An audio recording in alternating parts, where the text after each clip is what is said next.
ગુજરાતમાં છે 5,70,000 બાળકો કુપોષિત।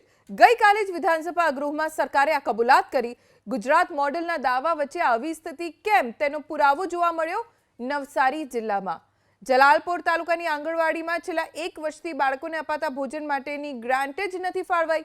અંદાજે 80 લાખથી વધુની ગ્રાન્ટ અઠવાડિયામાં નહીં અપાય તો 16 ફેબ્રુઆરીથી આંગણવાડીને તાળા મારવાની આંગણવાડી બહેનોએ ચીમકી ઉચ્ચારી।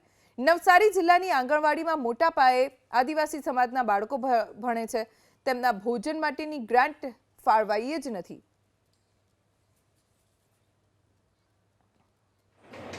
જે આંગણવાડીની અંદર બાળકોને પોષક આહાર આપવામાં આવે છે તેના બિલો લગભગ જલાલપોર તાલુકામાં 1 વર્ષ અને 2 માસથી બાકી છે, નવસારી તાલુકામાં 4 માસથી બાકી છે।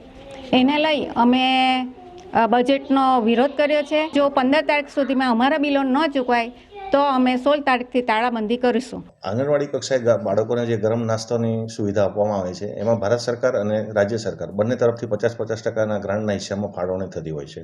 હાલના સમયે કેન્દ્ર સરકાર તરફની જે 50% ફાળવણી છે એ મળી છે અને રાજ્ય સરકાર લેવલે હાલના તબક્કે ગ્રાન્ટ ફાળવણીની પ્રક્રિયાઓ ચાલી રહી છે। ગઈકાલે અમારે વિભાગ સાથે વાત થયા મુજબ 1 અઠવાડિયાની અંદર આ જે બાકી ગ્રાન્ટો છે, પર્ટિક્યુલરલી આદિજાતિ જે સદરની ગ્રાન્ટ છે એ હિસ્સાની બાકી છે, તો 1 અઠવાડિયામાં આપણને ગ્રાન્ટ મળવાની પૂરેપૂરી સંભાવના છે।